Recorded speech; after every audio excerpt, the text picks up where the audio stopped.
भोसले अनुजाच्या पायाला काहीतरी लागलेलं आहे म्हणून तिला म्हणतो, मॅडम हे काय लागलं आहे तुमच्या पायाला? अनुजा म्हणते लागलं आहे काहीतरी, एवढं काही नाही. तर आता भोसले म्हणतो, मॅडम काळजी घ्या, एकतर उशिरा खाणं पिणं वगैरे. तर आता अनुजा म्हणते, कंप्लेंट करतोयस का? भोसले म्हणतो, नाही नाही कंप्लेंट नाही हो, तुमच्या तब्येतीची काळजी वाटली म्हणून बोललो. नाही माझ्या पोटाकडे बघू नका तुम्ही, तब्येत म्हटलं की तुम्ही पोटाकडे बघता, असं पोट कमी करेल मी. आणि पीजे मारायला लागतो फालतू. अनुजा त्याच्याकडे रागाने बघते आणि तो कामाला लागतो. असो, आता प्रेक्षकांनो, या सुहास साटमांनी ना एक व्हिडिओ जाहीर केला आहे. त्यात त्यांनी स्वतःचा हतबलपणा आणि त्यांच्यावर होत असलेले गुप्त वार, म्हणजे त्यांनी गृहमंत्र्यावर ताशेरे ओढलेत असं म्हणायला हरकत नाही आहे. ते आता हतबल झालेत आणि त्यांच्यातला बाप आता जिंकलाय असं त्यांना म्हणायचं आहे. गृहमंत्र्यांवर ते जे आरोप लावणार होते ते आरोपांचं खंडन करण्यासाठी गृहमंत्र्यांनी हा वेळ मागून घेतला आहे. त्यांच्या मुलाचं किडनॅपिंग झालं हे सगळं ते जाहीरपणे ते व्हिडिओमध्ये सांगतात.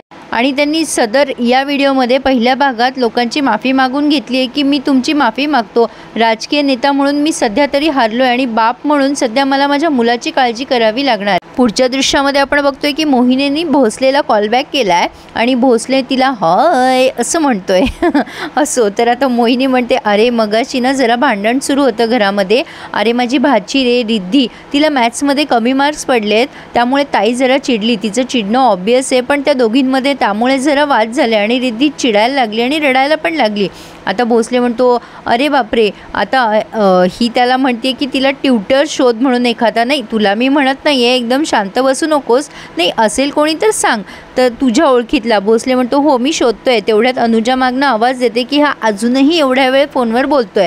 भोसले असं म्हणते. त्यावर भोसले मोहिनीला फोनमध्ये ऐकू जातं. मोहिनी म्हणते, काय रे एवढ्या मोठ्याने तुला भोसले कोण म्हणतंय? आता भोसले म्हणतो, माझी आई चिडली आहे, ती चिडली की मला रागात भोसले असं म्हणते. तिच्या माहेरचं आडनाव शिंदे आहे ना, आम्ही भोसले. ती राजेशला पण असंच बोलायची चिडल्यावर. मोहिनी म्हणते, बरं जा तू, तुझी आई काय म्हणते ते बघ. आता भोसले या सिच्युएशनमध्ये पण बाय म्हणायला विसरत नाही. म्हणजे त्या चालीत म्हणतो तो बाय, खूप छान वाटतं. मोहिनी म्हणते, बरं बाय. आणि आता गेलाय अनुजाला बोलायला. आता ह्या शिवाजी साटमच येतं माझ्या तोंडात, सुहास साटम. हे पुढे त्यांच्या व्हिडिओमध्ये म्हणतात की माझ्या मुलाला, त्याचं वय कोवळं आहे, तो कॉलेजला जातो, त्याला त्यांनी अपहरण केलं आहे, त्याचं त्यांनी अपहरण केलं आहे. पण माझ्या मुलाला एवढंच सांगेल की आर्यन घाबरू नकोस, तुझा बाप अजून जिवंत आहे, विश्वास ठेव माझ्यावर, मी तुला नक्की सोडवायला येईल बाळा, तू काळजी करू नकोस. आणि जे काही हे चाललं आहे ना ते मी लवकर संपवेल. आणि आता ते रडत आहेत आणि आता रडणं झाल्यावर तो व्हिडिओ थांबवला गेला आहे. आणि आता ते म्हणतात की पंत आता हा व्हिडिओ व्हायरल करा. आणि हो प्रेक्षकांनो, या व्हिडिओमध्ये अनुजाचं नाव पण घेतलं आहे त्यांनी की 24 तास उलटून गेले तरी SOSच्या अनुजा मॅडमनी काहीच केलं नाही. तर त्यांनी थोडक्यात काय बरंच मोठं भाषण केलं आहे. पण मी तुम्हाला मॉरल ऑफ द स्टोरी सांगितली आहे की त्यांनी त्यांचा हतबलपणा जाहीर केला आहे जनतेसमोर. आता हा व्हिडिओ अनुजा आणि SOSच्या टीमने ऐकला आहे. आता मगर म्हणतोय की हे सगळं राजकीय स्टंट आहे, आपल्याला एवढं काम करावं लागतंय, दिवस रात्र एक करून आपण काम करतोय तरीसुद्धा याची दखल घेतली जात नाही आहे. अनुजा खूप चिडलेली असते, पण आता ती म्हणते आपल्याला ह्या राजकीय स्टंटशी काहीही घेणं देणं नाही आहे, आपण हा व्हिडिओ बघितलाच नाही असं समजायचं मगर. तेवढ्यात त्यांना गृहमंत्र्याचा कॉल आलेला असतो, पण अनुजा तो फोन कट करायला सांगते मगरला, कारण आता ती चिडलेली आहे. ती चिडलेली असताना काही बोलून जाईल आणि त्या गोष्टीचा हे लोक इश्यू करतील. त्यामुळे ती SOSच्या टीमला सांगते की आपण जसं काम करत होतो अगदी तसंच काम करायचं, आपण हा व्हिडिओ कधी ऐकलाच नाही असं समजायचं आणि आपल्या मोटिवेशनवरनं निग्लेक्ट व्हायचं नाही, आपण आपलं काम चोख करायचं, आर्यन साटमला शोधूनच दाखवायचं. 24 तास काय 24 वर्ष लागले तरी चालेल, पण आपण काम करायचं. भोसले खूप इम्प्रेस झाला आहे अनुजावरती की काय बोलल्यात मॅडम. खरंच अनुजा खूप छान बोलली प्रेक्षकांनो. आपण आपल्या म्हणजे कामावरनं फोकस कधीही हलवायचा नाही, कारण असे तर खूप मिळतात रस्त्यामध्ये. असो, तर आता गृहमंत्र्याचा साला जो जरा जास्तीच आगाव आहे तो म्हणतो, बघा तुम्हाला म्हणत होतो दाजी हिची बदली करा, पण तिने आपला फोन कट केला आहे बघा. आता हा गृहमंत्री म्हणतो की जा कामाला लावा पोरं.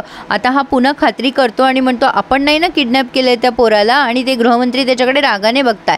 असो, आता ही बातमी वाऱ्यासारखी पसरली आहे. संध्याने सुद्धा ती न्यूज ऐकली आहे. तिची बहीण म्हणते की ताई बघ ना, यांचा मुलगा पण किडनॅप झाला आहे. संध्या म्हणते हो तूच बघ, त्यांच्या मुलासाठी त्यांनी दिवस रात्र एक केलेत त्याला पकडायला. आपले बाबा जाऊन 20 दिवस झालेत तरी कोणी काहीच करत नाही आहे. तेवढ्याच संध्याच्या मोबाईलवरती त्या ॲपचे नोटिफिकेशन येत आहेत.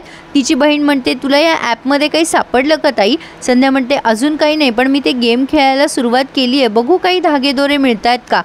तर आता हा सगळा जो काही झोल आहे ना प्रेक्षकांनो, या फायदा ॲपच्या भोवतीच आहे.